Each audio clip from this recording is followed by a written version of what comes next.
here is the wall, and the whole wall gonna be painted over. Today I'm gonna do the mural with abstract, fluid, black and white colors with some gold accents.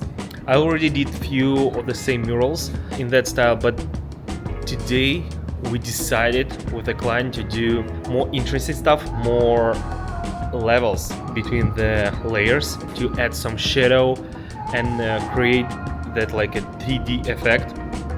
So some of the elements are gonna be in front, some of them in the back. I'm so excited, and let's start covering.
43, almost 44 feet wall is done. It took me, I would say, about 2 weeks, but I came every day for 3-4 hours afternoon just to painting step by step, little by little. That's why you can probably see on the video the different glosses. I want to say a huge thanks for all that type of clients who trust me, who give me this responsibility to do my art, that freedom of the art. It's unbelievable feeling. Thank you. And probably no more words. Thank you for watching. Enjoy the final pictures.